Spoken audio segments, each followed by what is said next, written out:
Vamos a hablar de cómo ser una persona conforme al corazón de Dios. Algunas de las cosas que Dios busca y que complacen a Dios cuando las ve en nuestras vidas. Y debería ser nuestra mayor ambición poner una sonrisa en la cara de Dios. Dios te ama. ¿Por qué no amarlo también? Espero que tengas una Biblia, tómala, vamos a la palabra juntos. Será una bendición para ti hoy.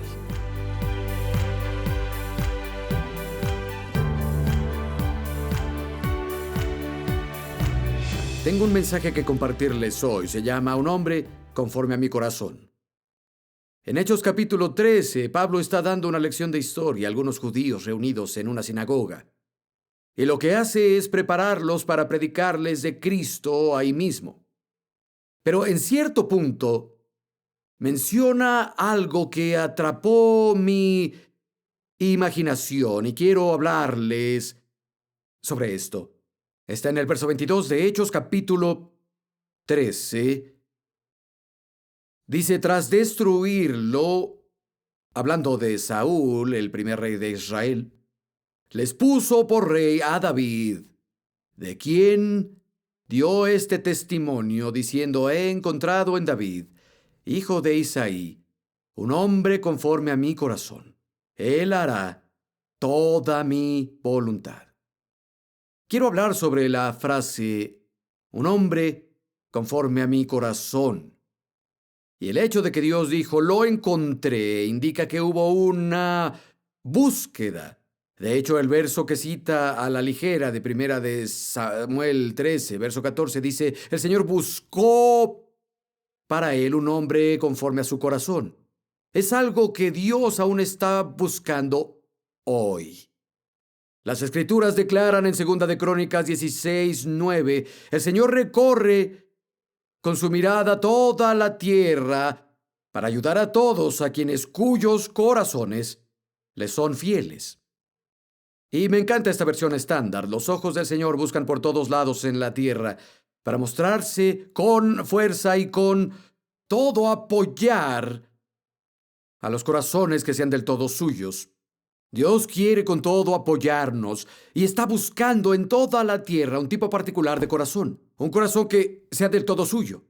Y pensé sobre el testimonio que Dios dio en cuanto a David. Es un hombre conforme a mi corazón, su latido late al unísono con el mío.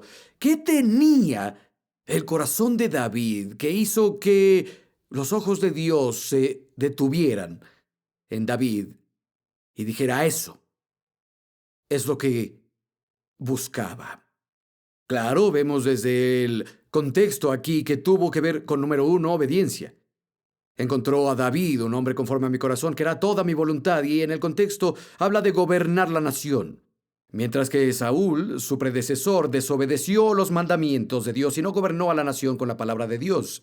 Y no escuchó a los profetas, y fue destituido por desobediencia cuando debía liderar la nación. La autoridad final de David era la palabra de Dios. Él escuchó a los profetas. Y entonces Dios vio esa obediencia como una de las razones para guiar la nación y encontró a un hombre conforme a su corazón. Sabemos que David no siempre obedeció en su vida personal, ¿o sí? Cometió adulterio con Betsabé e hizo que asesinaran a Urías, su esposo. ¿Cómo puede Dios llamarlo un hombre conforme a mi corazón? Quiero responderlo al ver al menos otras 6 cosas del corazón de David, a quien Dios amó. Y la segunda es esta, y es la razón por la que Dios declaraba esa frase, porque David aceptaba el perdón divino. Creo que David experimentó más de las consecuencias amargas de su pecado de las que tal vez necesitaba, porque su arrepentimiento se retrasó. Solo se arrepintió cuando finalmente Natán lo expuso. Pero saben, cuando David se arrepintió, no perdió el tiempo. Nada hizo a medias, no había duda al respecto, no dio excusas, no le echó a otro la culpa, no dijo Dios, no habría pasado, pero esa chica se estaba bañando desnuda en el techo, si no hubiera estado haciendo eso, no todo es mi culpa. No, David no le echó la culpa, se lanzó por completo a la misericordia de Dios. y aceptó el perdón de Dios completa y totalmente. El Salmo 51 es la oración de arrepentimiento de David y quiero leerles unos extractos de ahí, comenzando en el verso 1. David dijo: «Ten compasión de mí, oh Dios, conforme a tu gran amor, conforme a tu inmensa bondad, borra mis transgresiones, lávame de toda mi maldad y límpiame de mi pecado. Yo reconozco mis transgresiones, siempre tengo presente mi pecado. Contra ti, solo contra ti he pecado y he hecho lo malo ante tus ojos. Tu sentencia es justa y tu juicio irreprochable». Y luego en el verso 10, «Crea en mí, oh Dios, un corazón limpio y renueva la firmeza de mi espíritu». El perdón de Dios fue tan completo y es tan completo que cuando una persona se arrepiente y recibe ese perdón del lado de Dios, se borra el registro de lo que se ha hecho. Es por eso que Dios conoce el fin desde el principio. Sabiendo que David haría eso, pudo decir: «Encontré a David, un hombre conforme a mi corazón», porque sabía que David se arrepentiría y totalmente aceptaría el perdón de Dios, y del lado de Dios ese pecado ya no existiría más. Jeremías 31:34. Dios dice: «Yo les perdonaré su iniquidad y nunca más me acordaré de sus pecados». El Salmo 103 y el verso 12 dice: «Tan lejos del oriente está el occidente. Así de lejos echó nuestras transgresiones. Amigo, el este y el oeste nunca se tocan». Hay una lección que necesitamos aprender. Algunos se equivocan, sí, se arrepienten, creen que Dios los ha perdonado, pero caminan con esa nube sobre su cabeza por una semana y dicen: «Bueno, sí, dije una mentira, si hago todo bien y no me equivoco, tal vez tendré la confianza de ir a Dios de nuevo». Amigo, tu caminar con Dios está basado en obras y esa no es la manera de caminar con Dios. La gracia en el principio, la gracia en medio y la gracia al final.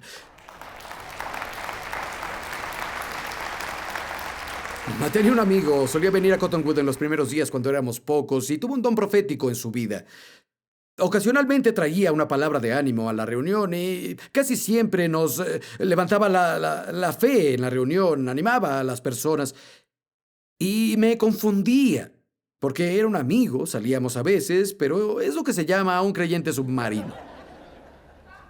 De vez en cuando emergía en la iglesia, traía fuego y luego se sumergía por debajo de la superficie y no venía a la iglesia por meses. Y sabía que luchaba con unos asuntos carnales y luego cuando llegaba a la iglesia de nuevo traía fuego y profetizaba y Dios lo usaba y yo pensaba: «Dios, ambos sabemos qué ha estado haciendo. ¿Qué sucede aquí?». Fue algo que descubrí de él. Cuando se arrepentía, no se metía en líos.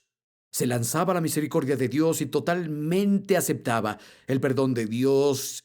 Y decía: «Dios, si perdonaste mi pecado, yo lo perdonaré también». Esa no es una licencia para tener un estilo de vida así, porque sigues repitiendo eso, gana poder sobre ti y pagarás el precio con el tiempo. Pero amigo, la misericordia de Dios es impresionante. La Biblia dice en el libro de Miqueas que Dios quitará todos nuestros pecados y los echará al fondo del mar. ¿Y saben qué hace después de eso? Pone un letrero de no pescar en toda la orilla. Déjalos ahí. Acepta el perdón de Dios. David era un hombre conforme al corazón de Dios porque creía en la misericordia y el perdón de Dios. Y en tercera, David es llamado un hombre conforme al corazón de Dios porque amaba la palabra de Dios. El Salmo 119 es atribuido por muchos eruditos a David como escritor. Y notarás en el verso del Salmo 119, verso 105, «Tus palabras son lámparas a mis pies y luz a mi camino». «Guío mi camino por tu palabra», dijo en el verso 124 del mismo Salmo. «Todos tus preceptos concernientes a todo los considero rectos». Algunos están familiarizados con la historia de Primera de Crónicas, donde David se vuelve rey y su primer acto como rey es que quiere llevar el arca del pacto de nuevo a Jerusalén. Esa era la caja que Moisés fabricó, cubierta de oro, tenía querubines de oro encima, cubierta por la misericordia. Dentro había algo de maná, la vara de Aarón también y una copia de los 10 mandamientos. Y ahí moraba la presencia de Dios literalmente, bajo el viejo pacto, pero los filisteos la capturaron. Finalmente volvió a Israel, pero no volvió a Jerusalén. Y David dijo, vamos a recuperarla. Y estaban bailando y cantando y alabando y la pusieron en una carreta, los bueyes la jalaban, los bueyes se tropezaron y ese chico Usa se estiró para detener el arca y cayó muerto. La Biblia dice que David temió a Dios ese día y dijo, no podemos llevar esto a Jerusalén, algo está mal. Pusieron el arca en la casa de Obed-Edom y hay un estudio interesante, por cierto, si buscas Obed-Edom, los bendecidos que fueron por la presencia de Dios en su casa. De hecho, lees todo el tiempo en las Escrituras que Obed-Edom se menciona desde ahí. Siguió la presencia de Dios. Pero, en fin, lo que David hizo y lo que siempre hacía cuando las cosas no iban bien, buscaba respuestas en la palabra. David fue a la palabra y comenzó a buscar y descubrió que, según la ley, los sacerdotes eran los únicos que podían llevar el arca del pacto. De forma muy específica se debía hacer y llamó a los sacerdotes y dijo, chicos, hicimos esto mal. La palabra dijo que debemos hacerlo de esta forma. Y ahora llama a los sacerdotes y ellos hacen todo, hacen adoración y llevan a Jerusalén y todo está bien. Ven, David buscó en la palabra esas respuestas. Amigo, hay respuestas en la palabra. Si las cosas no funcionan en tu vida, ten un romance con la Biblia. Dios tiene respuestas que te ayudarán. Bueno, número 4. De hecho, vayan conmigo a 1 de Samuel 23. La cuarta cosa por la que Dios amó tanto el corazón de David es porque David oraba y buscaba guía. Porque, como saben, hay cosas que no podrás encontrar en un capítulo y un verso. Pero el Espíritu te guiará si lo buscas. Y vamos a ver algunos versos en una asociación rápida y quiero que vean si pueden tomar el patrón que emerge aquí rápidamente. 1 de Samuel 23, verso 2. David consultó al Señor y dijo, ¿debo ir a luchar contra los filisteos? Respondió el Señor, ve y lucha contra ellos y libera a Keila. Pero los soldados dijeron, tememos aquí en Judá, ¿cuánto más si vamos a Keila contra el ejército filisteo? David volvió a consultar al Señor y él le respondió, levántate y ve a Keila, que voy a entregar en tus manos a los filisteos. Vayan conmigo al capítulo 30, por favor, 1 de Samuel 30, verso 8. David consultó al Señor diciendo, ¿debo perseguir a esa tropa? ¿Los voy a alcanzar? Y le respondió, quiero que noten que Dios responde. Noten que cuando David pregunta, recibe respuestas. Cuando preguntamos, recibimos respuestas. Persíguelos, vas a alcanzarlos y rescatarás a los cautivos. Vean 2 de Samuel, capítulo 2, verso 1. Pasado algún tiempo, David consultó al Señor. ¿Debo ir a alguna de las ciudades de Judá? El Señor le respondió, ve, ¿y a qué ciudad quieres que vaya? A Hebrón. Quiero que noten, esas son cosas que no encontrarán en un capítulo y verso. Pero David pregunta y Dios le contesta. Capítulo 5, verso 19. David preguntó al Señor. Y de nuevo en el verso 23, entonces David preguntó al Señor. En el capítulo 21, vamos a terminar con eso. Quiero que vean aquí. Y sé que algunos pensarán, pastor, 1 o 2 referencias son suficientes. Es bueno que lo vean con sus propios ojos. Vean el verso 1, capítulo 21. Hubo hambre durante el reinado de David por 3 años. Año tras año, David le pidió ayuda al Señor. Y él le contestó, esto es porque Saúl y su sanguinaria familia mataron a los gabaonitas. Dios ama un corazón que busca su guía. Y ahora, una quinta razón por la que Dios amaba el corazón de David es que confiaba en Dios. Cuando las circunstancias estaban en su contra, cuando lo superaba, cuando parecía que su mundo estaba totalmente de cabeza, David confiaba en el Señor. Escribió esas palabras en el Salmo 27:13. Me hubiera desanimado, a menos que hubiera creído que iba a ver la bondad del Señor en la tierra de los vivos. Hay algunos aquí que están por desanimarse. Sienten que no están listos para caer por tercera vez. Si se llega un golpe más en su pequeño mundo, no saben si sobrevivirán. Amigo, necesitas creer que verás la bondad del Señor en la tierra de los vivos, aquí, en esta vida. Dios puede cambiar las cosas. ¿Sabías que David escribió aproximadamente la mitad de los salmos de tu Biblia? Hay 150 salmos. David escribió aproximadamente la mitad. Y casi 50 veces en esos salmos que escribió, habla sobre confiar en Dios. Dice, cuando temo, confío en ti. Y anima a otros a confiar en Dios. Habla sobre la tontería que es confiar en los hombres en lugar de confiar en Dios. Habla sobre los beneficios y las bendiciones de confiar en Dios. Una y otra vez. Dice, confía.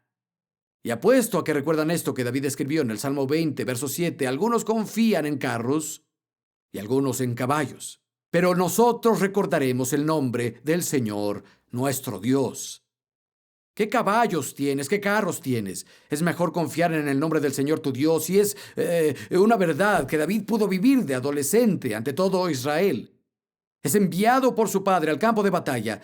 Los israelitas y los filisteos se están enfrentando y David fue a llevarle queso a sus hermanos. Cuando estaba ahí, algo pasó que había pasado diario. El campeón filisteo, Goliat, de casi 3 metros, reta a Israel y todo el ejército le huye temeroso. David dice, ¿qué está sucediendo? Yo pelearé. Y David termina en el campo de batalla enfrentando a Goliat, ese gigante con armadura. Piensa en sus palabras, le apunta a Goliat y dice, vienes a mí con espada, escudo y jabalina, pero yo vengo a ti en el nombre del Señor de los ejércitos. Y David no solo amenazó a Goliat, amenazó a todos los filisteos. Voy a cortarte la cabeza y acabaré con todo tu ejército.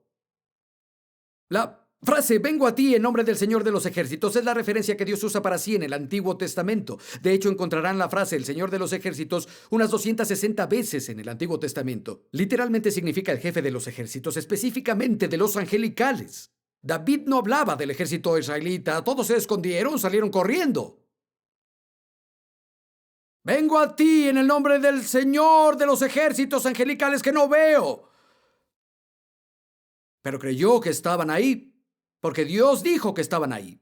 Y David corrió y lanzó una piedra, y uno de esos ángeles agregó velocidad a la piedra, y no solo rebotó en la cabeza del gigante, se le clavó en la frente, y cayó muerto al suelo. David tomó su espada y lo decapitó. Confía. Leí una historia sobre un soldado durante la Segunda Guerra Mundial que estaba en una isla del enemigo en el Pacífico Sur y había sido separado de sus camaradas. Y había una tropa de enemigos caminando. Él buscó un lugar para esconderse y había una serie de cuevas naturales pequeñas a un lado del arrecife y se deslizó hacia abajo y entró en una cueva. Y para su desgracia, los soldados enemigos comenzaron a revisar cada una de las cuevas. Él confiaba en Dios y dijo, oh Dios, ayúdame. Pongo mi confianza en ti. Y una pequeña araña comenzó a hacer una telaraña en la entrada de la cueva en la que él estaba. Tejió y tejió la red. Y cuando los soldados enemigos llegaron a esa cueva, pasaron de largo. Pensaron que si alguien se hubiera escondido ahí, había roto la telaraña. Pasaron a la siguiente. Tal vez estás en apuros hoy y quiero decirte, nuestro Dios puede convertir la telaraña en un muro impenetrable. Si quiere. Pon tu confianza en Él, ancla tu corazón en las promesas. Es fiel. Alguien diga amén. Bueno, número 6. Sí, me encanta esto de David. Vayan conmigo al Salmo 142. David era honesto. Tenía un corazón honesto y Dios lo amaba por eso. Salmo 142. Vamos a ver el verso 2. David dijo, expongo mis quejas ante Él. Ante Él expreso mis angustias. Y el siguiente verso dice, cuando ya no me queda aliento. David dijo, cuando no me quedó aliento, me quejé. Algunos de los salmos parecen canciones de blues.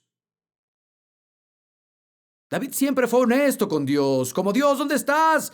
Parece que los malvados prosperan y los rectos se quedan con la peor parte.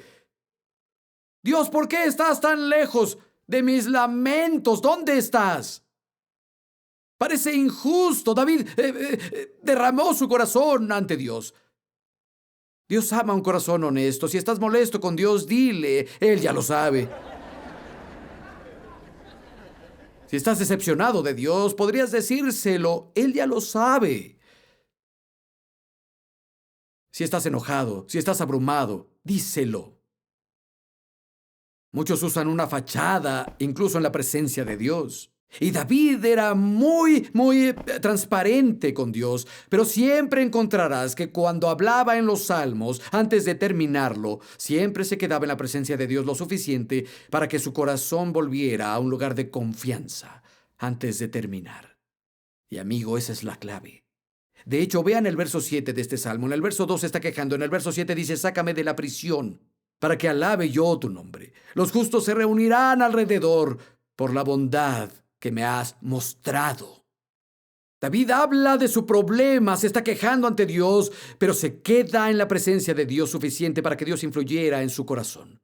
Y algunos necesitan decirle a Dios cómo se sienten. Pero luego quédense. Y los influirá a través de su palabra y por su presencia, y los llevará a un lugar donde podrán tener una confianza tranquila en Él. Y tal vez entraste quejándote, pero vas a salir alabando.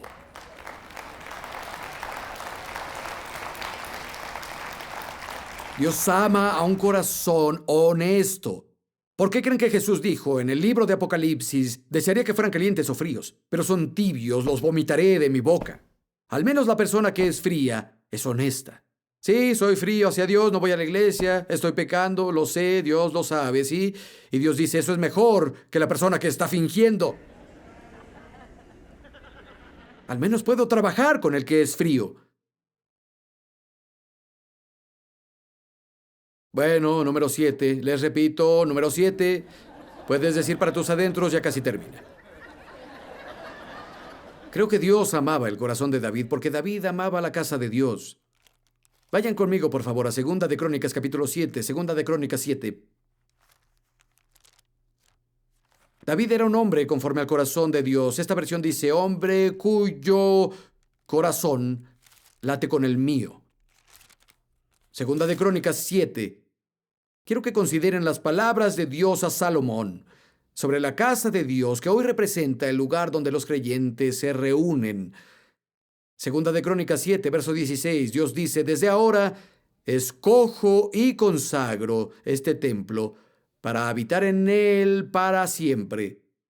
Mis ojos y mi corazón estarán ahí perpetuamente.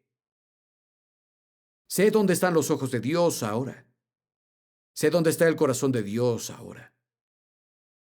Los ojos de Dios y su corazón están sobre su casa. Retrocedan unas páginas en Primera de Crónicas 29. Vamos a ver el verso 3. David está hablando. Primera de Crónicas 29, 3. Además, porque todo mi afecto es para el templo de mi Dios.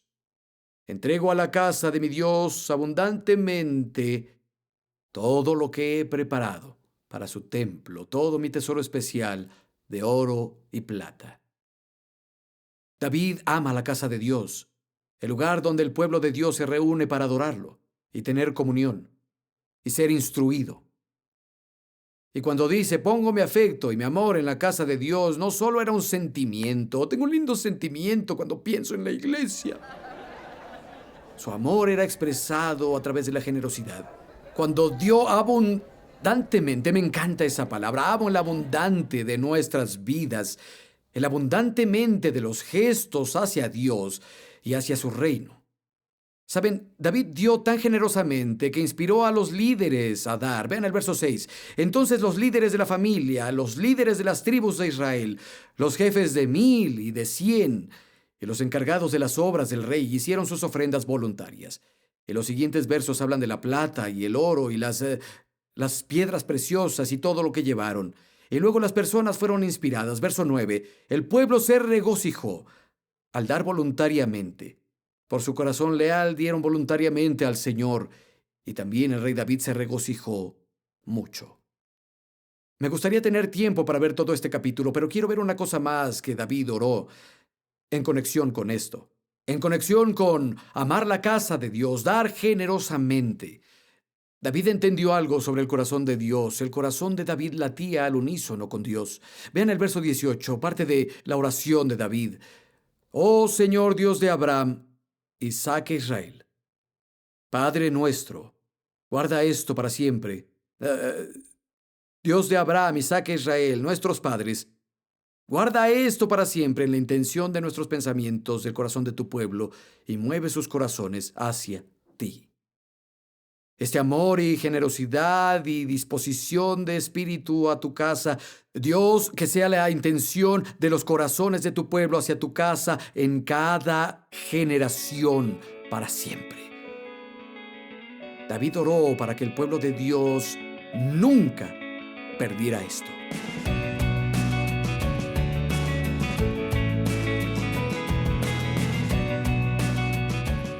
Me alegra cuando dicen que vayamos a la casa del Señor. Amo la iglesia y amo cuando el pueblo de Dios se reúne. Si amas a Jesús, si le has dado tu corazón, si amas a Dios, encuentra una comunidad de creyentes y hazte miembro. Los que son plantados en la casa del Señor florecerán en el patio de nuestro Dios. Dios tiene un lugar para ti.